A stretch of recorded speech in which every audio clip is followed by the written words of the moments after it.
C'est bon, j'ai bien travaillé, j'ai toutes mes stats. Bonjour à toutes et à tous, bienvenue dans le podcast La Sueur, enfin bienvenue pas dans le podcast La Sueur, mais dans En Soum Soum, vous le savez, chaque semaine on se retrouve avec Chris, on analyse les cartes UFC et là, UFC 276, on est très chaud, pourquoi ? Parce que the best is blessed. The best is blessed. C'est le retour du patron, c'est le retour de Max Holloway.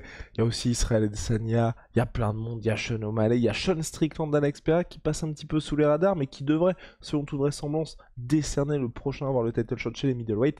Générique. Soit.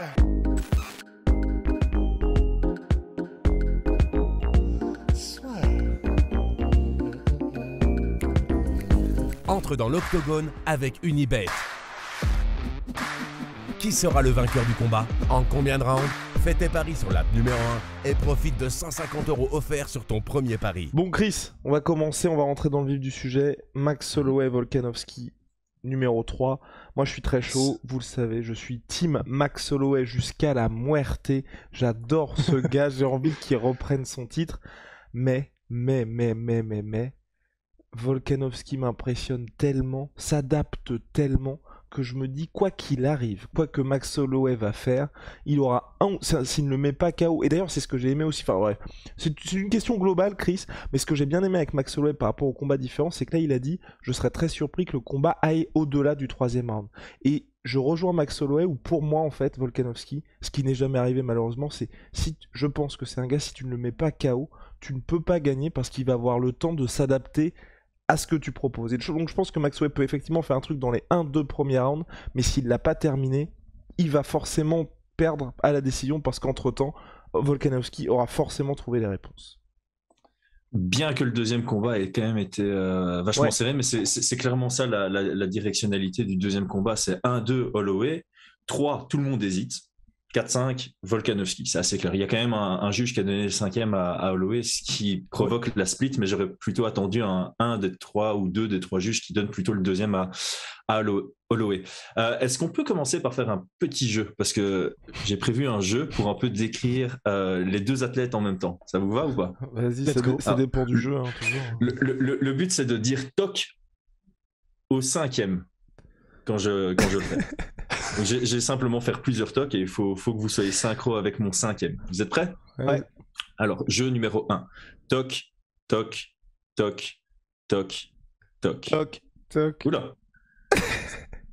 Bah, j'ai dit au 5e. Vous étiez au 6e là. Mais non, j'étais au 5e. Allez, recommençons. On recommence le même. Toc, toc, toc, toc, toc, toc, toc. Mais c'est le 6e ça, les gars.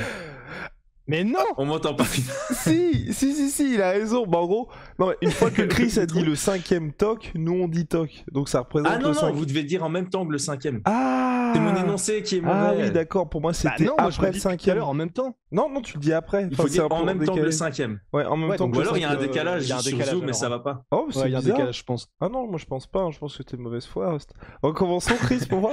Non, mais j'ai l'impression que jamais 203 comme on dit. Après, en plus, il y a 4 autres jeux. Normalement, le premier, tout le monde réussit. Ça devait être le truc le plus simple. Ok. Toc, toc, toc, toc. Toc, toc. Ah, il y a un décalage. Il y a un décalage, mais on va dire que c'est bon. Le mec qui s'énerve, il va péter la webcam. Toc, putain. Deuxième jeu. On reste tout le temps sur le 5e. Faut dire en même temps que le 5e. Okay. Bah, en même temps, ceux qui le font sur YouTube, ils vont mieux comprendre l'exercice du coup, parce qu'il n'y aura pas de décalage. Ok. Deuxième jeu. Toc, toc, toc. Toc, toc, toc, toc. Toc, ouais, bon. Ok. Vous comprenez la différence? Il est nul ce jeu. Ouais, non, je vois où tu veux en venir en plus, je pense. Voilà, ok. Bon, on va quand même continuer. Maintenant, je vais pas dire que des tocs, mais il faut quand même être synchro avec le 5e et dire la même chose que ce que je vais dire au 5e. Ok. Tic, toc, tic, tic, toc. Ok, vous êtes en retard et vous avez complètement. Mais non, il fallait dire au toc. C'est au 5e toc. Non, au 5e. Peu importe ce que je disais. En tout cas, je vois où tu veux en venir et ça va être stylé. Et dernier jeu. Toc, toc, toc, toc, toc, toc. Ouais, t'as vu où je voulais en venir? Okay, donc, le jeu est facile la première fois parce que c'est toujours le même son que j'aimais et c'est toujours au même rythme avec la même cadence, même timing entre chaque toc. Le deuxième est plus compliqué parce que je change de timing, je fais toc, toc, toc, toc, toc, toc. Le troisième est encore plus compliqué parce que je fais pas que des tocs, j'envoie pas que des jabs, j'envoie aussi des directs, tic-toc, tic-tic-toc. Et le dernier était aussi compliqué parce que j'ai fait un toc. Et en fait, Volkanovski et Holloway, ils sont très très forts là-dedans, c'est-à-dire qu'ils imposent un rythme qui est très compliqué à suivre parce qu'il y a beaucoup de variétés dedans. Et en plus de ça, ils varient leurs attaques. Donc, ils n'ont pas de tic et toc, simplement, ils ont un alphabet chinois parce qu'il y a une variété énorme de coups. Et défensivement, pour leur adversaire, c'est très compliqué parce que ça peut venir à tout moment. Et il y a tous les angles, toutes les armes qui peuvent venir à tous les niveaux, que ce soit à la jambe, au corps, à la tête. Et ça, c'est vraiment très, très compliqué. Donc, je voulais commencer par ce jeu pour exprimer à quel point ces deux gars sont super loin et c'est archi compliqué de combattre contre eux, d'autant plus que Max Holloway, en plus de gérer le rythme et d'envoyer beaucoup d'attaques, il impose un volume et une intensité qui est très très très élevé. Alex Volkanovski est le seul sur l'ère récente à avoir réellement su gérer en featherweight cette cadence et ce rythme imposé par Max Holloway. Donc ça, c'est vraiment quelque chose qui décrit très bien les deux. Donc on voulait structurer un peu les podcasts. On va d'abord faire le profiling de Max Holloway et de Volkanovski. Après, on va voir un peu comment ça se dynamise.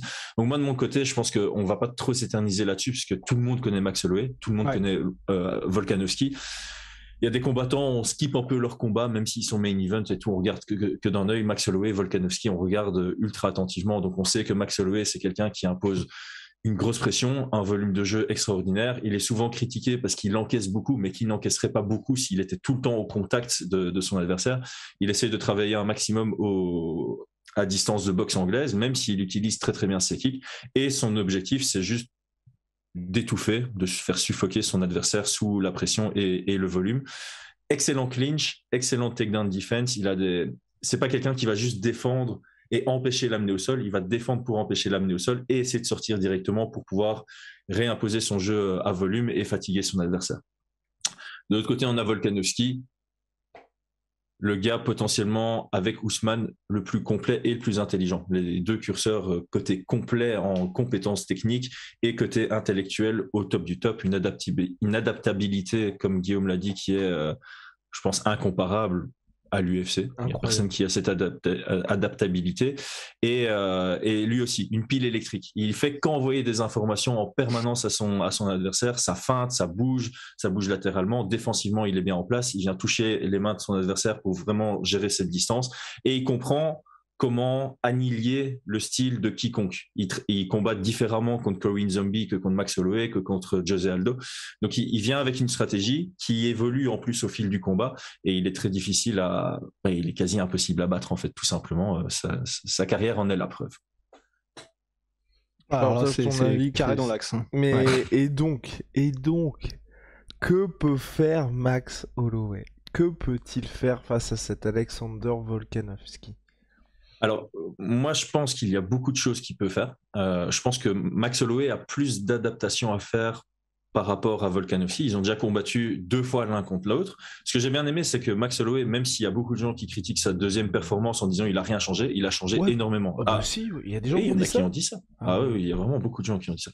Déjà, il est arrivé avec une posture beaucoup plus haute, ce qui permettait d'avoir moins de poids sur ses jambes, parce que le premier combat, c'est littéralement ça qui a fait toute la différence, c'était les low kicks de Volkanovski. Il a aussi cherché à varier ses attaques, à moins dépendre de son jab, parce que forcément, on le dit tout le temps, quand tu jabs quelqu'un de plus petit que toi, tu lui donnes aussi accès à ta jambe avant. Le meilleur exemple de peut-être pas de tous les temps, mais qu'on sort tout le temps quand on parle de ce genre de dynamique de combat, c'est Moicano contre Qatar qui a ruiné sa jambe avant, et du coup, tu ruines la jambe avant d'un jabber, il va plus savoir jabber. Alors, il y a eu des bonnes adaptations et je pense qu'il doit capitaliser sur celles qu'il avait faites entre le premier et le deuxième et encore les améliorer entre le deuxième et le troisième. Donc j'ai pris une liste, je veux juste être sûr de ne pas oublier quoi que ce soit parce que c'est important de tout dire. Donc garder sa posture haute, c'est très important. Et dans les 2 premiers rounds surtout, il avait vraiment également utilisé des low kicks. Et ce que j'aime bien, si Max Holloway utilise des low kicks, c'est qu'il peut se mettre à une distance plus lointaine où lui sait toucher avec ses low kicks sans que Volkanovski ne puisse toucher avec ses low kicks sans qu'ils doivent avancer. Et si Volkanovski doit d'abord avancer avant d'envoyer le low kick, ça permet à Max Holloway soit de reculer, soit de contrer, comme il avait fait dans le premier round du deuxième combat. Une des erreurs qu'il a encore faites dans le deuxième round, c'est de travailler de temps en temps en burst. Donc, de temps en temps, Max Holloway, il a une distance qu'il n'aime pas. Et au lieu de mettre la pression pour avancer centimètre par centimètre et envoyer son jeu, de temps en temps, il fait un gros saut vers l'avant, notamment pour ses sidekicks ou simplement un gros saut en avant pour envoyer son jab cross. Chaque fois qu'il fait ça contre Volkanovski, il y a un contre qui arrive. Le direct, le crochet ou le low kick qui arrive alors qu'il y a tout son poids sur sa jambe avant. Donc ça, il doit arrêter. Il doit mettre de la pression patiemment. Et une fois qu'il a mis sous pression et qu'il arrive vraiment à cadrer Volkanovski, c'est là qu'il peut envoyer son anglaise. D'autant plus que Volkanovski pourra plus reculer, sera sur sa jambe arrière, ce qui sera compliqué pour lui d'envoyer des low kicks pour casser la base. Les feintes, évidemment, Volkanovski, il a beaucoup contré. Feinter un contreur, c'est toujours efficace. Les armes longues en initiation, donc initier plutôt avec des low kicks, des jabs et des directs, et utiliser les armes courtes en contre. Quand Volkanovski essaye de casser à distance, uppercut, ça a fonctionné super bien dans le deuxième combat. Il doit absolument avoir bossé ça de plus en plus. Les genoux interceptants, il n'en a pas utilisé beaucoup, mais le peu qu'il a utilisé, ça a bien fonctionné. Et alors, la dernière chose que je veux dire aussi, c'est travailler sur les 3 niveaux. Il a tendance à beaucoup attaquer les jambes et la tête. Il oublie de temps en temps le ventre. Et dans le deuxième combat, il a envoyé quelques front kicks. Je voudrais juste qu'il en envoie un peu plus. Je pense que ça peut bien fonctionner à la Conor McGregor contre Chad Mendes. Quand il y a une différence de taille comme ça, les front kicks, ça peut vraiment bien envoyer sans se mettre à risque. Et je pense que là, il doit capitaliser davantage dessus. Donc ça, c'est toutes les notes que j'ai prises pour Max Holloway pour ce 3e combat.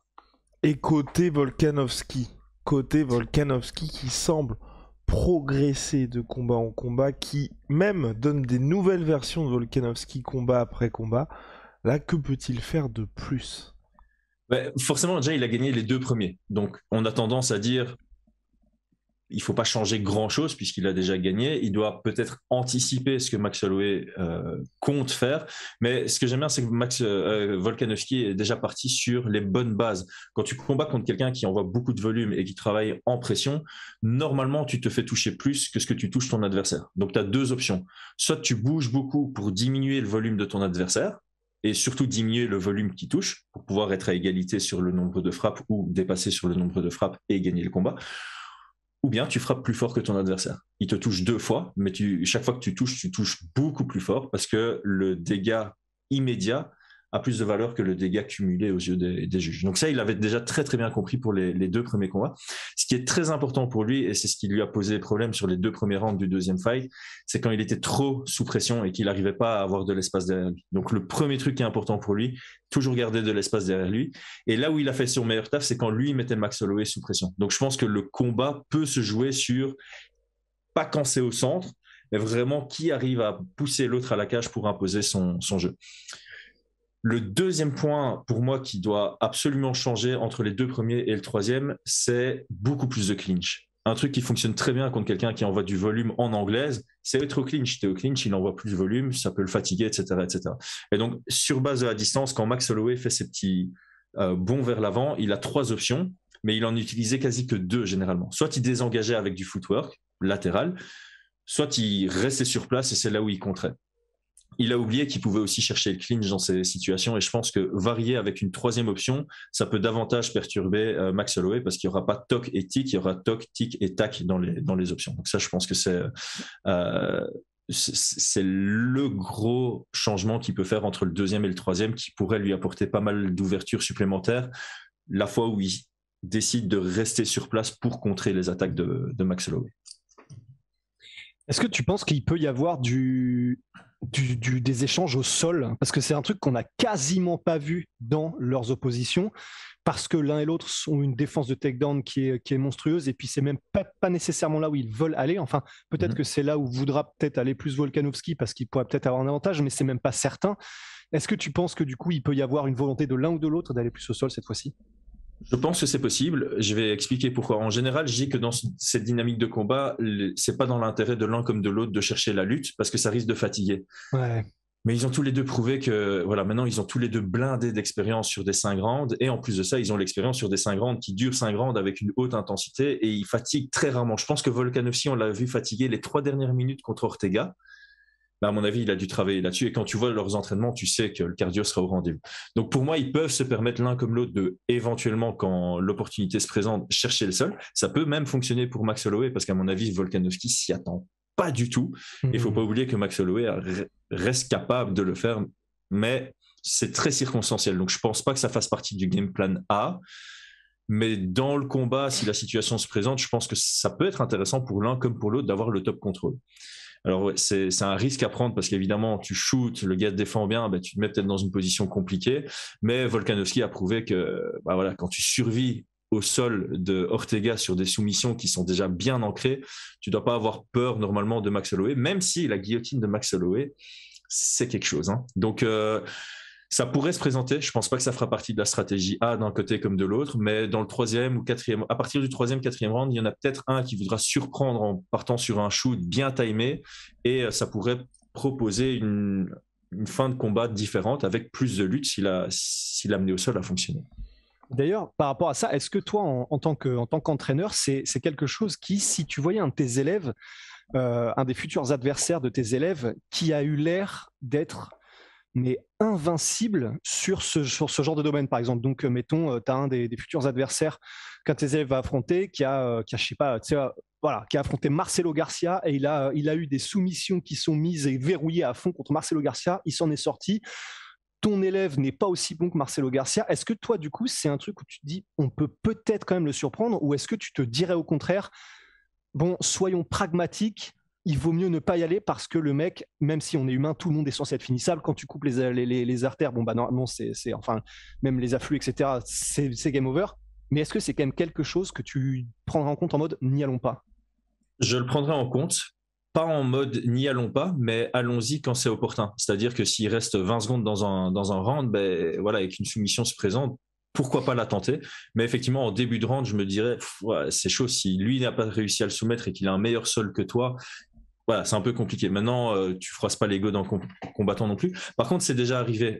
Grit Takeout, une de mes anciennes athlètes, du coup, quand elle avait combattu la première fois au Canada contre Lindsay Garbat, on avait remarqué que la meuf, elle tapait pas. Elle abandonnait pas, donc il fallait casser le bras ou étrangler jusqu'à l'endormir. Et donc son partenaire d'entraînement, on a pris un mec pour toute la préparation de ce combat.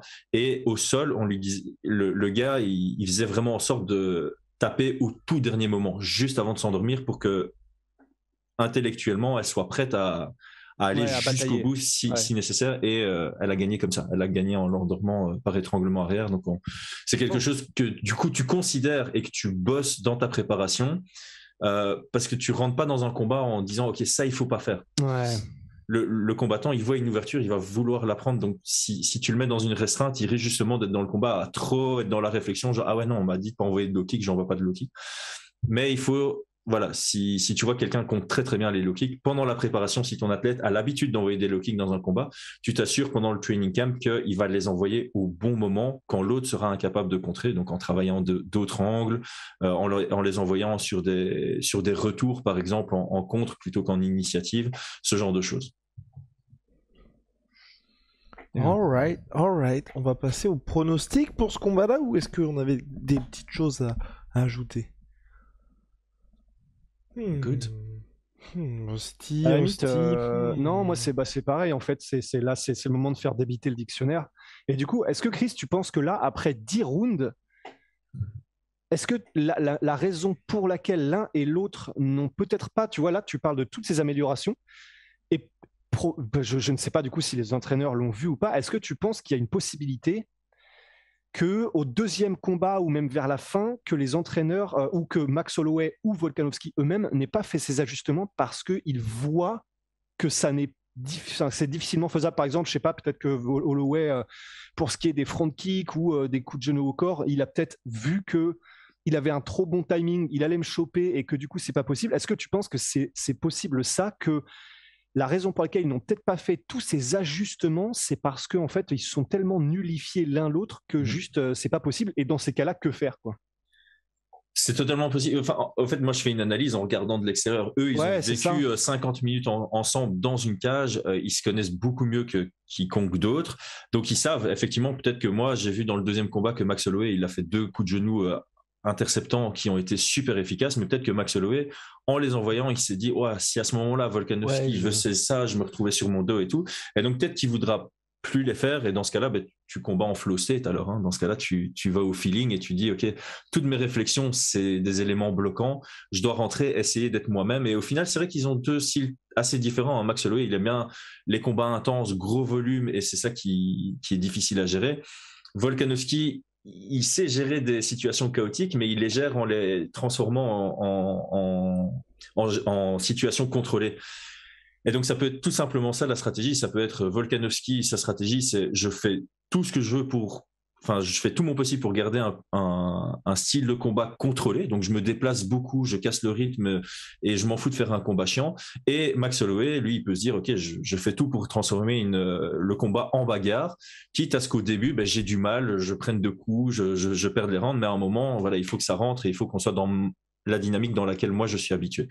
Ça pourrait très bien se passer comme ça. Effectivement, quand tu n'as pas confiance en les adaptations stratégiques que tes coachs ont vues, tu vas préférer faire un coin flip, tout simplement. Parce que si tu n'as pas confiance en la stratégie, tu dois avoir confiance en ta stratégie, tu dois en parler au tout début du training camp. Mais si quand ton coach arrive, il te dit il faut faire ces 5 points-là, et que tu dis non, les 5 points-là, je ne me sens pas à l'aise de les faire, tu dois trouver une autre stratégie qui convient à ton athlète. C'est pour ça que c'est important de faire un game plan d'athlète que tu connais par cœur, parce que tu peux genre si moi il y a un athlète qui me contacte en disant tu me faire un game plan pour tel profil, je peux pas le faire parce que je peux dire ce qui fonctionnerait bien contre tel profil, mais je peux pas te dire si toi tu es capable de le faire, ou alors je dois aussi apprendre par cœur le gars. Alors je devrais demander 2 fois la facture, c'est pas con, à bon entendeur. My God. Donc pronostics finaux, messieurs. Compliqué, hein. Compliqué. Tiens, lance-toi au lieu de faire de l'esprit là. Je vais faire. Putain, j'ai tellement envie que Max le mette KO. J'ai trop envie. Mais c'est même pas. En vrai, c'est même pas que je déteste Volkanovski. Franchement, ce mec-là, j'ai un respect énorme pour lui parce que son run qu'il est en train de faire, c'est incroyable. Il a battu Shawn Mendes, il a battu tout le monde. Il a battu absolument tout le monde. Et en plus, il arrive à faire ce que très peu de gars font, c'est même quand tout le monde te déteste pour avoir battu le favori des fans, quand il y a des combats où t'es censé plier les mecs, t'arrives en plus à le faire, et qui fait que je pense qu'aujourd'hui tous les mecs qui avaient le seum lors de la revanche de Max Holloway, là, ils sont clairement en train de se dire oui, en fait le patron c'est vraiment Volkanovski au regard de ce qu'il fait. Donc franchement j'adore, mais je préfère Max Holloway. Mais je suis aussi quelqu'un de très raisonnable, et donc je pense que Volkanovski va s'imposer par décision unanime face à Max Holloway. Chris, en fait, je vois pas. En fait, pour moi, Max Holloway ne peut pas le mettre KO en un seul coup. Je pense que c'est pas possible, et je pense qu'il ne peut pas non plus le déborder par son volume comme il le fait avec tous les autres gars. Et donc, il y aura peut-être un knockdown comme lors du premier combat, mais ça va pas être, je pense, suffisant pour réussir à s'imposer contre Volkanovski, surtout qu'il a toujours dans sa back pocket la lutte, tu vois, qui va pas, à mon avis, utiliser énormément, mais qui va utiliser suffisamment pour un petit peu faire dérailler Max Holloway les moments où il faudra se donner de l'air. Donc c'est pour ça que pour moi ça va être très serré, mais malheureusement Volkanovski va rester champion. Chris, vas-y. J'aime beaucoup ce que tu as dit, parce qu'effectivement, j'ai du mal à concevoir comment on pourrait détester Max Holloway ou détester Volkanovski. En fait, le seul truc que j'aime pas dans ce combat, c'est qu'il y en a un des deux qui va perdre, sauf si c'est égalité. Mais donc ça, c'est le seul truc que j'aime pas. J'adore effectivement les deux combattants, et tu as raison. La seule raison pour laquelle certaines personnes détestaient Volkanovski, c'est pas parce qu'ils détestaient Volkanovski, c'est qu'ils détestaient simplement celui qui avait battu Max Holloway. C'est totalement une approche différente. On est l'année des surprises. Il y a tellement de pronostics que j'ai chié, pardon pour le mot, cette année en étant genre mais il est favori et c'est normal, comme pour Tsarukyan contre Gamrot ce week-end passé. Bravo. Vraiment bravo. Quel combat d'ailleurs. Je vois bien Max Holloway à la décision. Autant je vois le chemin vers la victoire pour Volkanovski, autant je peux voir un Max Holloway s'imposer à la décision avec notamment les nouveaux critères des juges où on juge beaucoup moins le contrôle, et je pense que Volkanovski peut avoir justement ces temps de contrôle pour varier son jeu, mais que ça ne scorera pas assez. Donc je vais mettre Max Holloway à la décision. C'est l'année des surprises, et je pense que Holloway à la décision, c'est une très légère surprise, mais voilà, je vais mettre ça comme prono. Que les dieux du MMA t'entendent. Big aussi. Eh ben, je sais pas pourquoi, je vois bien un KO de Volkanovski. Oh non, non, non, non. Non, mais j'en sais rien. Non. Non, mais en fait, parce que je sais pas pourquoi, j'ai envie de me dire que cette fois-ci, donc les deux, forcément, il y a des adaptations à faire. Ils vont arriver avec des game plans adaptés, différents. Et je sais pas pourquoi, je vois bien un Volkanovski qui a un game plan qui est toujours basé sur l'activité, les feintes, le volume, etc. Mais qui, à certains moments, cette fois-ci, va aller pour tuer, mais vraiment, vraiment salement. Peut-être en se basant sur le fait que il y a un jour où les mentons lâchent et celui de Max Holloway, ça fait un sacré bout de temps qu'il est mis à rude épreuve quand même. On sait qu'il a quand même de la dynamite dans les points. Volkanovski, je crois que c'est Chad Mendes qui l'avait mis KO. Oui, je crois que c'était ça. Et je ne sais pas pourquoi, mais je pense que lorsque Volkanovski décide d'y aller pour le KO, et donc il ne fera pas ça bêtement, hein, ce ne sera pas une Roy Nelson, il va le set-up, etc. Mais j'ai très peur que le menton de Max, ce soit là où il lâche en fait. Wow. Et donc je vais dire énorme surprise, mais je vais dire KO de Volkanovski, 3e round. Deuxième, troisième, ouais. Ouais, c'est risqué, mais effectivement, c'est deux gars qui sont ultra durables, mais effectivement, ils ont encaissé, surtout Max Holloway, des gros dégâts au cours de leur carrière. Et comme tu as dit, il y a ce truc qu'on ne sait pas calculer, et l'équation est inconnue encore à ce jour, c'est le menton. Quelle est la solution derrière le menton? Et on a déjà vu tellement de gars qui reposaient leur carrière sur leur menton, et quand ça lâche, leur carrière est finie. L'exemple le plus connu, c'est Chuck Liddell, évidemment, qui avait un style comparable, vite fait comparable à Max Holloway, c'est-à-dire intensité de combat, j'encaisse, je fléchis même pas. Parce qu'il y a beaucoup de combattants, c'est vrai qu'on aurait pu le dire de Max Holloway, t'as des combattants, ils encaissent, en pleine combinaison, ils arrêtent et ils reculent. Max Holloway, il est dans sa combinaison, il va encaisser, sa combinaison, elle continue, et c'est très difficile à gérer. Et le seul qui est parvenu justement à stopper des combinaisons de Max Holloway, c'est Poirier. En featherweight, c'est Volkanovski et Poirier en lightweight. Oui. Mais Poirier en lightweight, effectivement aussi. En même temps, ça frappe plus dur en lightweight. Ouais, c'est pour ça. Ouais. Mais c'est pour ça que je dis ça, mais tout en gardant bien à l'esprit que dans ces catégories de poids, les KO sont quand même assez rares malgré tout. Donc voilà, je suis conscient, mais voilà, je sais pas pourquoi, je vois bien une explosion. Ah d'accord, merci. Explosion. Explosion. Alors, donc, on va passer maintenant au main event, Israël Adesanya, Jared Cannonier. Chris, pour toi, comment que Jared Cannonier peut créer la surprise? Adesanya est grandissime favori. On a du mal à voir comment est-ce que le challenger peut créer la surprise.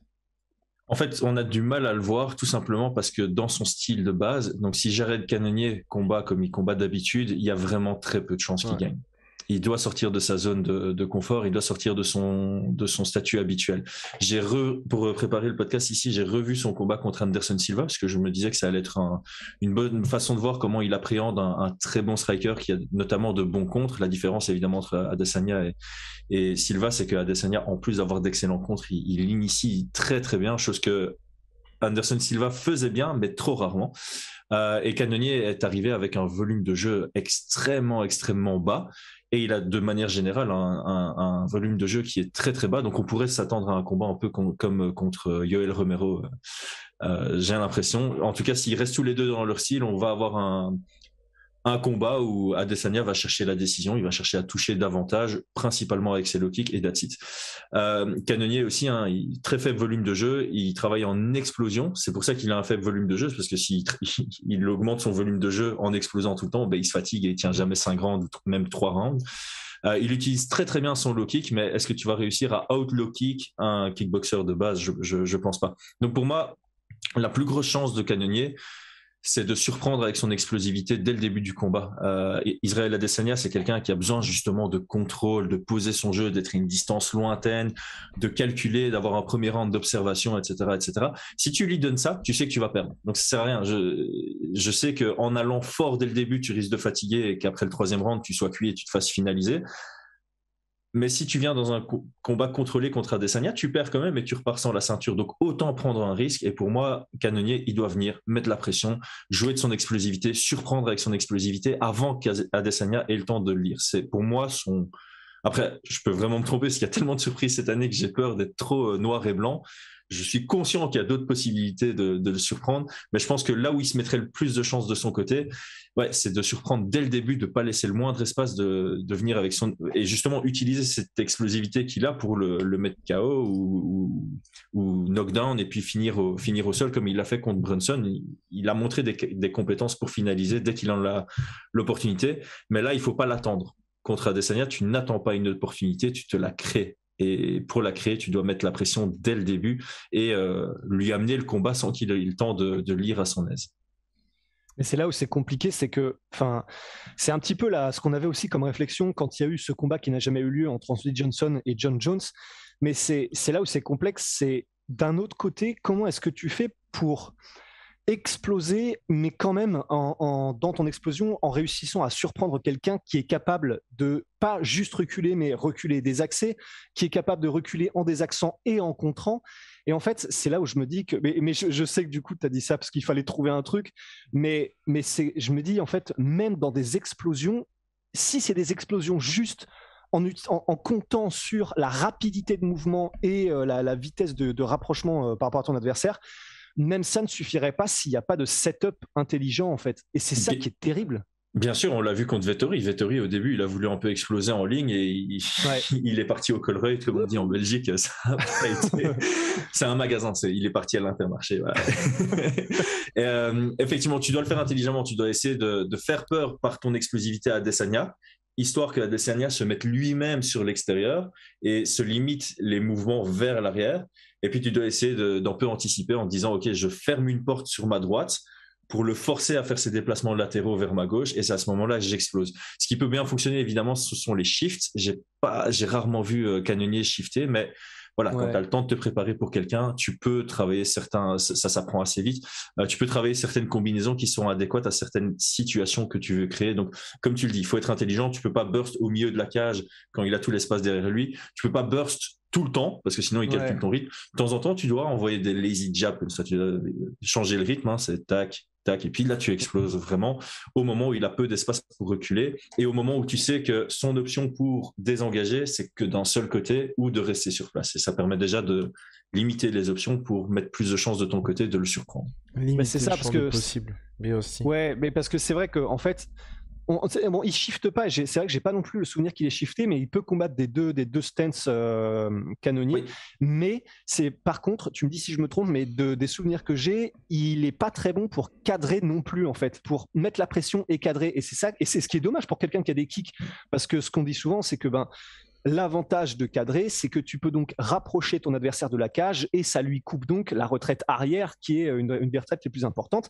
Et lorsqu'il va d'un côté ou de l'autre, tu le savates de low kick parce qu'on ne peut pas en même temps se déplacer et en même temps contrer des low kicks. Ouais, ou l'encaisser tout simplement. Ouais, voilà. Et c'est là où je me dis que peut-être que c'est là où il aurait une chance Cannonier, c'est en se forçant à faire un truc qu'il ne fait jamais, c'est-à-dire de vraiment, mettre la pression et deux, cadrer. On est d'accord, c'est ultra chaud. Et si c'était aussi facile, les gens l'auraient déjà fait contre Adesanya. Mais l'avantage, c'est que il a une moins grande allonge que Adesanya, il me semble. En plus de ça, du coup, il est pourtant le seul truc que j'avais à faire aujourd'hui, c'était regarder les stats. Putain.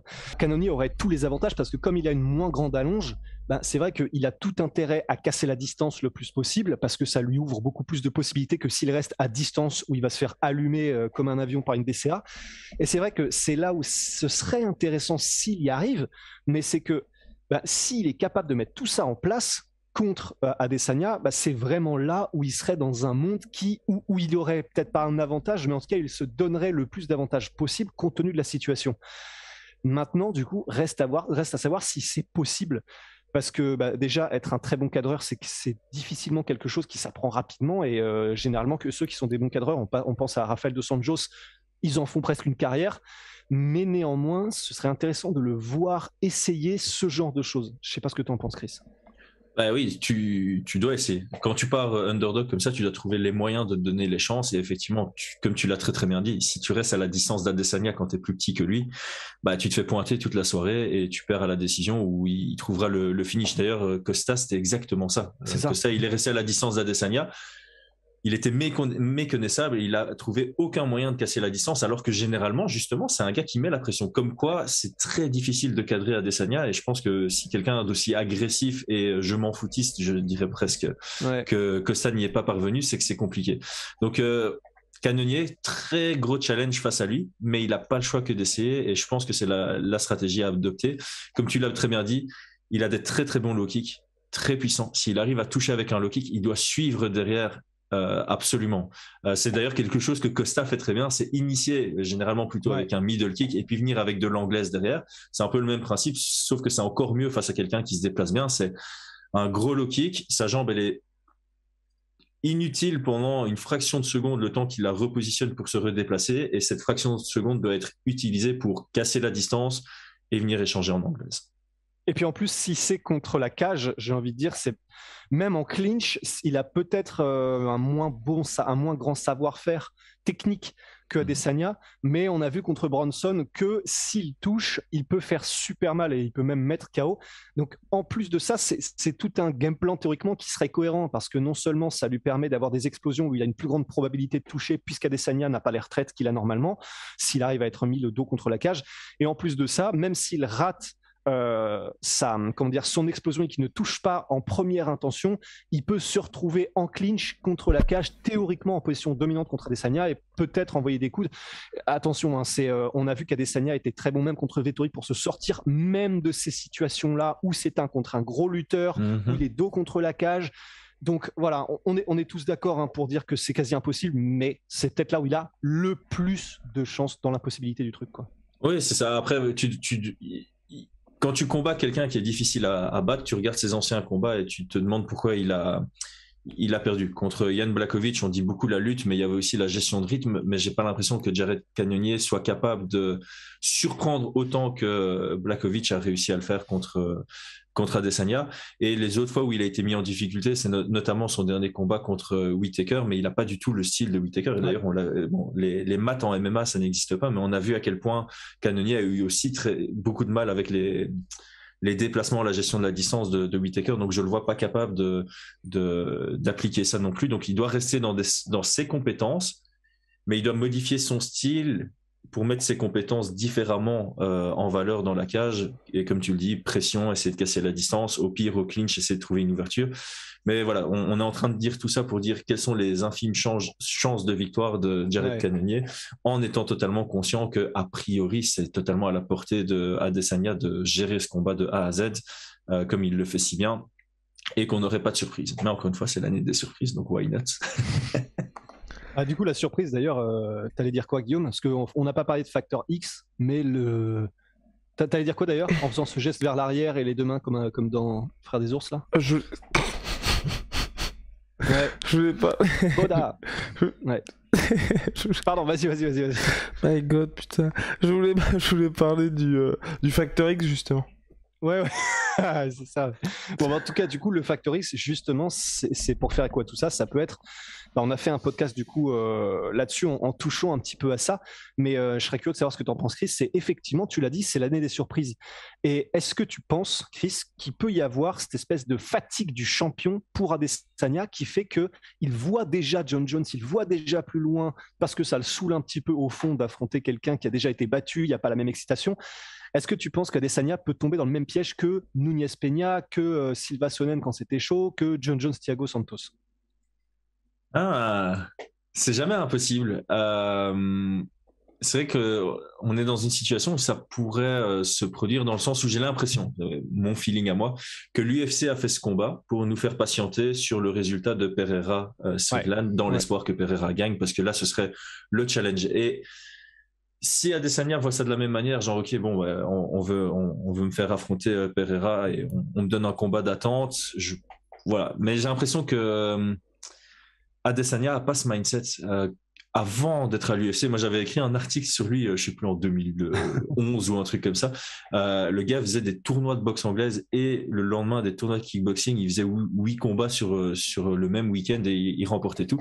C'est quelqu'un qui a une soif de combattre, qui a une soif d'apprendre, qui est tout le temps à l'entraînement, qui a une intelligence de de combat aussi, et j'ai pas l'impression qu'il perde la tête dans les interviews, bien qu'il fasse des trucs bizarres sur Instagram. J'ai entendu, mais j'ai pas suivi ce genre de trucs. Mais voilà, j'ai entendu des échos. J'ai l'impression que sur sa voie martiale, il perd pas la boule pour l'instant, et je pense il va rentrer dans cette cage, il sera préparé, il saura quoi faire, et j'ai pas l'impression que ce soit aujourd'hui ce combat-là, d'autant plus que il a encore des challenges qui viennent, et c'est le genre de gars qui, justement, même si le prochain challenge lui semble facile, il n'y a pas de combat facile, mais on voit ce que je veux dire, étant donné qu'il en a des suivants qui sont très compliqués, je pense qu'il veut absolument prendre sa revanche contre Pereira, il veut peut-être affronter ce John Jones, ou peut-être retenter la chance pour Champ. Il va continuer à s'améliorer parce qu'il sait qu'il peut pas se permettre de perdre 3 mois d'évolution s'il veut réussir avec brio ces challenges qui l'attendent un peu plus tard dans sa carrière. Et je pense qu'il est capable aussi de se focus vraiment étape par étape avec toute l'expérience qu'il a dans tous les sports de combat par lesquels il est passé. C'est quoi qui fait de chelou sur Insta? Oh, non, c'est des stories particulières. Peggy 18, on va. Wow, Peggy 18, on va dire. Ouais. On en parlera après le podcast. Place au pronostic, messieurs. Ok. Bah écoutez, voilà, sans surprise maintenant. Enfin, c'est presque la question, c'est est-ce que Adesanya arrive à le finir ou est-ce qu'il gagne par décision? Et je sais que si jamais Cannonier crée la surprise, bon bah on l'aura un petit peu dans le baba, quoi. Mais bon. Je pense que là, il n'y a quand même pas grand monde qui est en mode attention, vous vous trompez sur toute la ligne. Ouais. Parce que oui, on peut peut-être se tromper, mais quand même, les probabilités sont archi en faveur de Adesanya. Donc c'est pour ça que je vais pas tenter le diable et je vais dire, je pense effectivement que 1 par les low kicks et 2 par ses contres. Je pense qu'Adesanya va réussir à trouver la solution à un moment donné, surtout maintenant ça peut ne rien avoir à voir, hein, mais il a dit qu'il était vraiment maintenant dans une optique de finition, de spectaculaire, de vouloir combattre plus souvent, etc. Et si ça commence dès Cannonier, bah, ça peut être très intéressant et je pense que du coup, on peut avoir une finition de la part d'Adesanya et je dirais bien une finition au 3e round pour Adesanya, un petit KO ou un TKO. Wow, alright, big mistake. Chris? Ouais, moi j'hésite énormément sur la manière aussi. Je me dis que ça peut très bien aller à la décision parce qu'il n'a pas envie de se casser la tête, pas envie de prendre de risques comme il avait fait contre Yoel Romero. Et d'un autre côté, j'ai l'impression que Cannonier est quand même quelqu'un qui voudra cette victoire et qui se rendra compte que il pourra pas créer un combat serré comme Yoel Romero et que s'il fait du low volume, il va juste donner les rounds à Adesanya et que du coup il risque de prendre des risques. Belle formulation de phrase. Je vais prendre cette option-là parce que j'ai de l'espoir sur un événement qui peps du début à la fin avec beaucoup de finish comme on en a eu il y a 2 semaines. Donc 2e round pour Adesanya avec un Cannonier qui perd patience. Et d'ailleurs, on a vu Cannonier perdre patience de temps en temps. Même contre Brunson, la fin du 1er round a été très très chaude pour lui sur des erreurs de déplacement. Et une erreur de déplacement comme ça contre Adesanya, ça se payera cash. Donc je vois Adesanya sur le 2e. Eh bien, je vois Adesanya TKO 3e round avec la volonté d'en finir dans la nuit de samedi à dimanche sur de l'UFC 276. Messieurs, et si on parlait Tipa de Strickland contre Pereira? Est-ce que Strickland peut déjouer tout ce que l'UFC, tout ce que je souhaite, tout ce que pas mal de gens souhaitent, à savoir la trilogie Alex Pereira contre Israël Adesanya? Selon vous, a-t-il les armes, sachant qu'on en avait parlé avec Rusty? C'est pas anodin du tout de la part de l'UFC de mettre Pereira qui n'est pas dans le top 15 face à un membre du top 5 et face à Sean Strickland. C'est parce que c'est la voie la plus simple pour l'UFC de permettre à Pereira d'aller à Israël Adesanya. D'ailleurs, je crois que c'était... Je sais plus si c'était pour le premier combat d'Alex Pereira à l'UFC. En gros, ils expliquaient que justement, en fait, pour Alex Pereira, ça allait être tous les combats avant Adesanya qui allaient être les plus compliqués. En tout cas, c'était la route vers le titre qui allait être la plus compliquée que le combat contre Israël Adesanya. En soi, jusqu'à présent, c'est pas faux. Je suis très curieux des codes de Paris. Désolé de couper avec ça. Alors, les codes de Paris, mon cher Chris, les codes de Paris,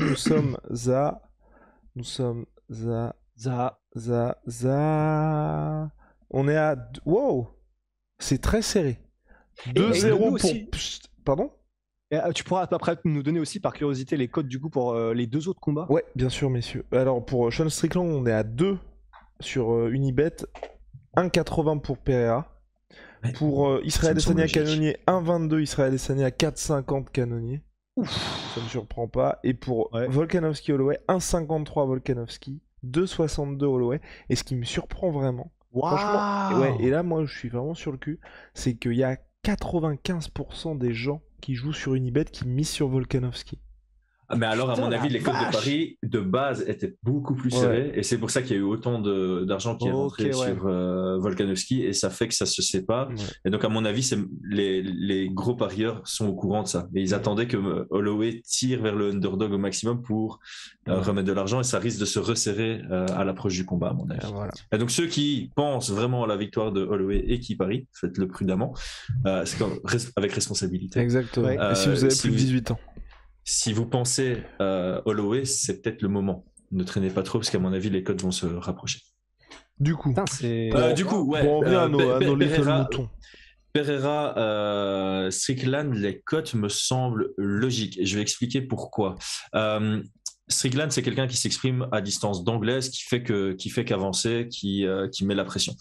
Pour un kicker comme Pereira, c'est peut-être le plus compliqué dans la dynamisme du pied-point, mais ça reste à sa portée. Donc je pense qu'il serait totalement capable, même sous pression, de faire très très mal à Strickland malgré son volume. Il y a une différence de volume entre les deux. Et juste si on peut rappeler pourquoi du coup, c'est parce que quelqu'un qui est mis sur le reculoir, c'est plus difficile de kicker, et en plus un des contre au low kick qui est les plus connus, c'est aussi des directs, et du coup c'est pour ça que et Strickland en a des excellents. Strickland il envoie jamais avec ses hanches, c'est un peu un Ned Diaz mais avec un peu plus de peps dans les frappes.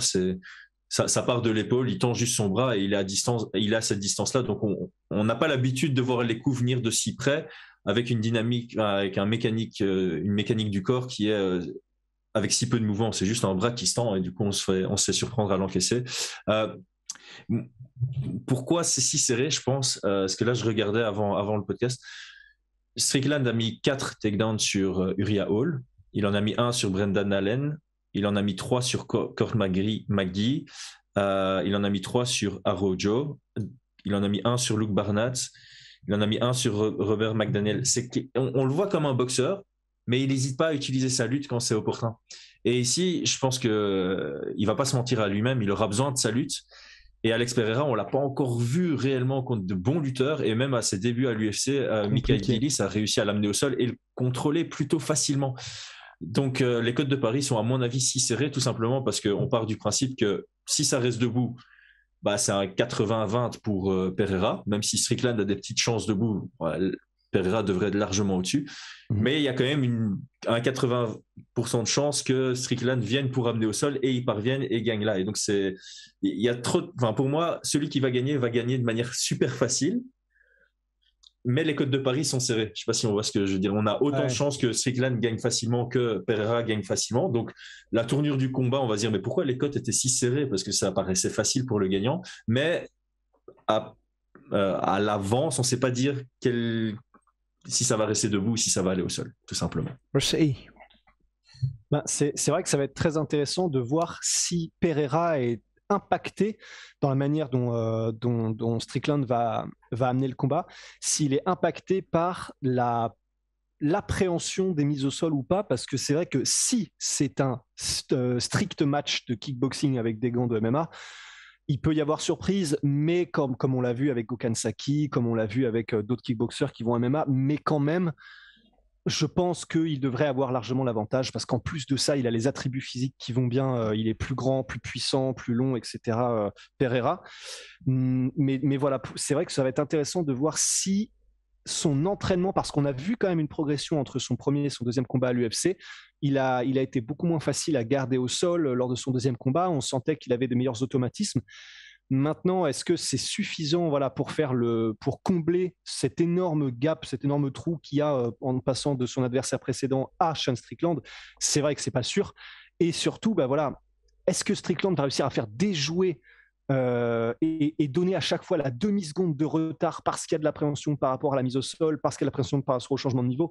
À Pereira, ça va être vraiment toute la question et c'est ça qui va être super intéressant. Parce que à la limite, même si Pereira arrive à stopper les premières et deuxièmes tentatives de takedown, on sait aussi que, alors il me semble quand même qu'il a un très bon cardio, Strickland. Ça fait partie de ces gars-là qui sont vraiment un peu à la Bisping, quoi. Et donc, il pourrait en plus très bien, Strickland, non seulement mettre la pression, mais même si Pereira est en mode triomphant, il a stoppé les 2 premières tentatives de takedown, en fait, il peut faire une Cain Velasquez ou en tout cas tenter Strickland. Et là, ça peut être beaucoup plus compliqué. Donc, typiquement, Cain Velasquez versus Junior Dos Santos, quoi. T'as mis plein d'arguments qui sont ultra intéressants sur la table et qui manquaient de mon côté. Effectivement, quand tu combats contre quelqu'un, si t'as peur de te faire amener au sol, ton pied-point, le niveau il diminue. Et effectivement, Strickland, c'est quelqu'un qui va combattre comme ceci, et donc il va pouvoir garder la même intensité sur tout le combat. Tu as pris l'exemple de Bisping pour le cardio. Je prendrais aussi l'exemple des frères Diaz, parce que j'ai comparé le style. C'est aussi, il met une intensité de combat, mais c'est quelqu'un qui se dépense pas. Il est très économe dans ses mouvements, il est très économe dans ses déplacements, il est très économe même dans ses frappes. Et par contre, Pereira, c'est quelqu'un qui travaille de par son physique aussi en explosion, quoi. C'est quelqu'un qui va faire comme ça. Mais du coup, ça va partir haut et puis les bursts seront de moins en moins puissants. Et donc, c'est vrai que sur la longueur, ça peut aller à l'avantage de Strickland. Maintenant, ça reste un 3 rounds aussi. Donc, il faut vraiment acculer dès le début pour espérer que Pereira fatigue à partir de la moitié du 2e ou du début du 3e pour vraiment en tirer avantage. Mais ce qui est possible, parce qu'on a vu même sur des 3 rounds Pereira fatigué, et du coup ça peut être possible néanmoins. Surtout si tu arrives à lutter, parce qu'un gars qui vient du pied-point, il n'a pas l'habitude d'être en constante pression, congestion musculaire, et donc ça fatigue plus vite. Et s'il arrive à l'amener au sol au premier round, la vitesse, l'explosivité, la puissance de frappe va en prendre un coup, et c'est là où il va peut-être pouvoir s'imposer debout. Ouais, c'est vraiment le seul truc qui me fait peur avec ce combat-là, c'est que je trouve qu'au niveau expérience et dans ce qu'on a vu avec Alex Pereira, c'est un peu tôt, je trouve, de mettre face à un Sean Strickland, ou même il a des chances de s'imposer, mais en voyant son run à l'UFC, c'est pas pour l'instant, même calibre Israël Adesanya qui avait vraiment poinçonné les trucs, on était rapidement en train de se dire effectivement il est prêt à affronter Derek Brunson. Il n'y avait pas du tout pour moi d'inquiétude, c'était en mode c'est logique qu'il affronte ce gars-là. Là j'ai un tout petit peu l'impression que c'est rushé de la part de l'UFC. Yes. Donc bon. Mais c'est à peine caché. Hein. Oui, oui. Mais il le cache pas, et puis c'est un win-win au final. Même si Strickland gagne, Strickland contre Adesanya, je trouve que ça vend sur papier. Parce qu'au final, si Strickland bat Alex Pereira, t'as un peu ce truc de il a battu un profil point de dingue. Bon, alors s'il le bat avec sa lutte, on va quand même avoir le contre-argument de la lutte défensive de Adesanya, c'est pas la même que Pereira, mais ça va vendre, le marketing autour va vendre, les cotes de Paris seront quand même plus rapprochés que ce qu'on a ici contre Cannonier. Donc c'est un win-win pour l'UFC. Franchement, là ils ont fait un coup de génie. Un coup de génie. Messieurs, carrément. Les pronostics.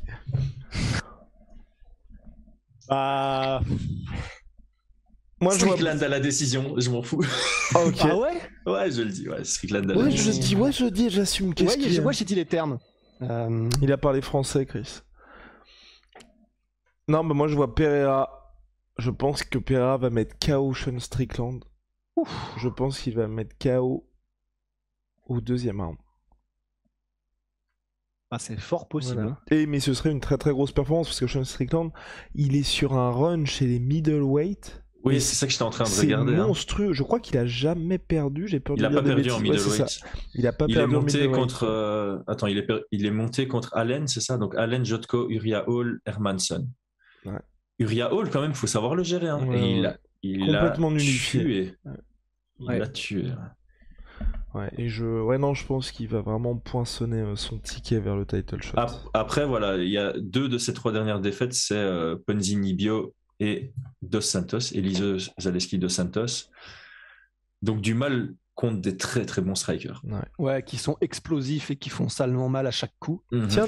Mais c'était en welterweight. Ouais. Mais c'était en welterweight. À voir.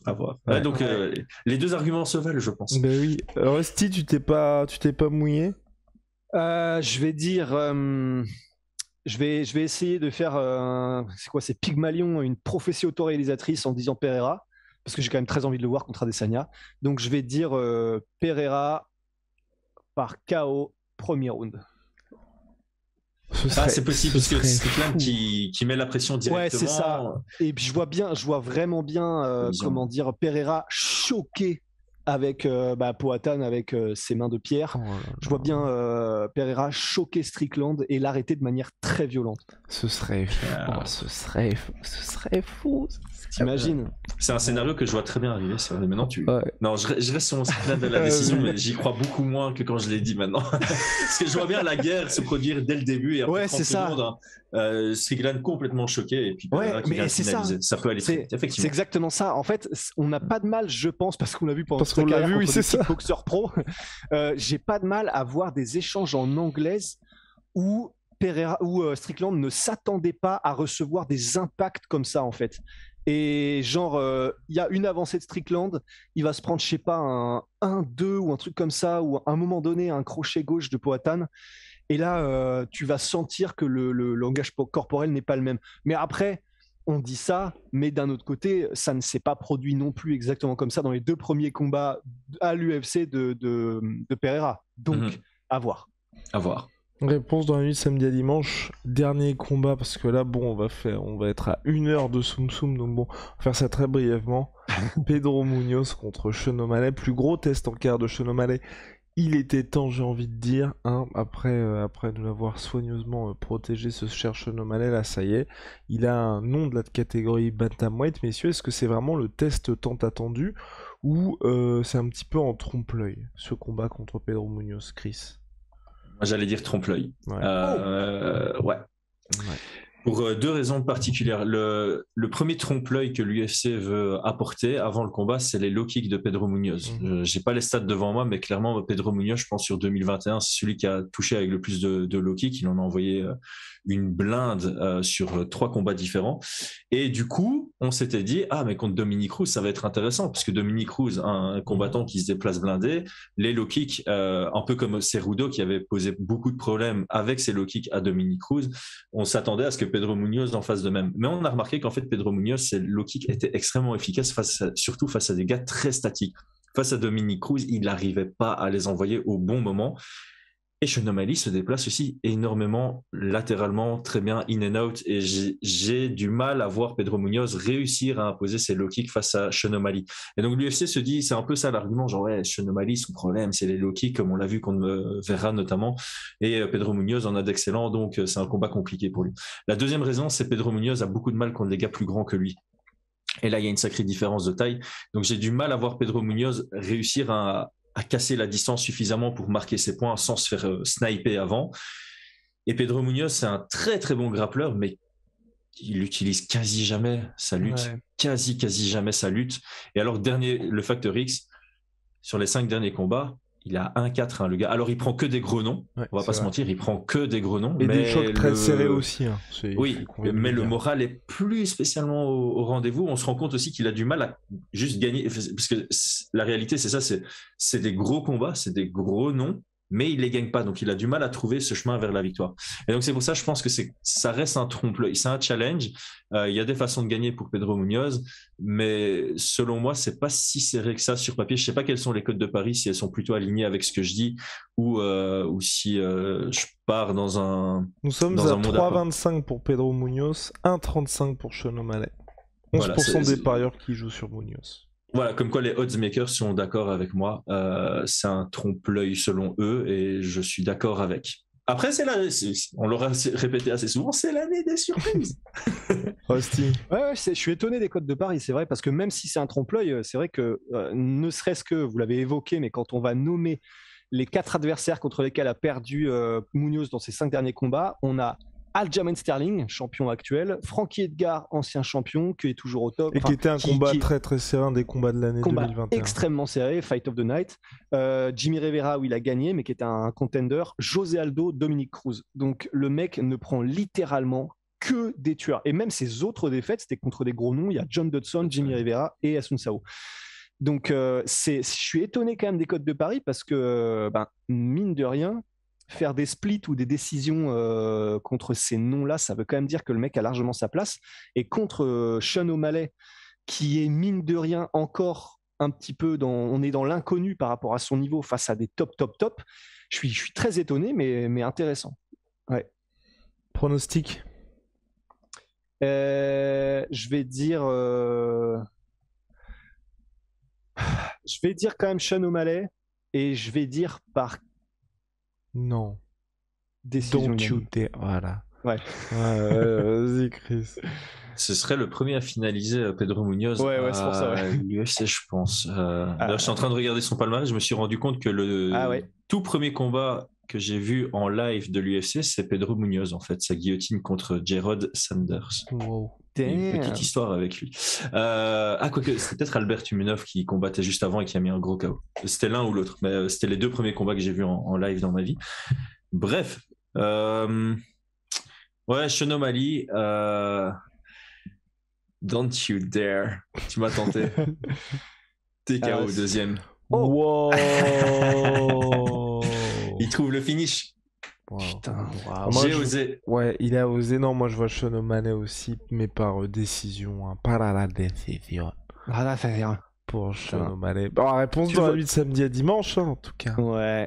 Je suis pas dans le train de la hype de Sean O'Malley. Je pense pas qu'il percera vraiment, mais là, je pense que c'est un combat qui, d'un point de vue style, est vraiment à son avantage. Et donc, je le vois vraiment bien performer et s'illustrer avec grandiosité. Wow. Et pareil, il est sur les rankings officiels, il est à combien, Pedro?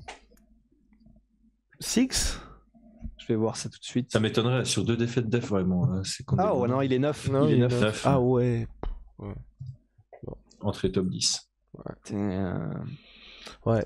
Mais enfin, puis n'oublie pas... Ça va être difficile pour Sean O'Malley. Après, s'il gagne, il rentre aussi dans le top 10. Et là, je pense que son combat d'après, ça va être complexe. Il faut voir contre quel profil ils le mettent. Mais il n'y en a pas beaucoup en bantamweight dans le top 10 qui serait facile pour O'Malley ou avantageux pour lui. Non, c'est clair, ce serait compliqué. Ouais.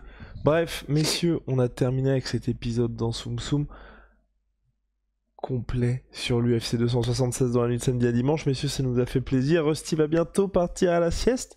Et puis, non, justement. Non, là, on est sur un très très gros rythme. Chris s'est tapé 3h40 Chris va aller travailler juste après Arès, et maintenant va aller taffer. Allez, on a bien mérité de se reposer. Je crois pas que les gens se rendent compte de ce qu'a fait Chris. Hein. C'est-à-dire que pour commenter à la soirée Arès, il a fait l'aller et le retour dans la même soirée de Belgique jusqu'à Paris. Tout en étant alcoolisé et drogué. Incroyable. Bah, comme d'hab, c'est un mardi pour moi, ça. Bon, allez, à très très vite. See ya.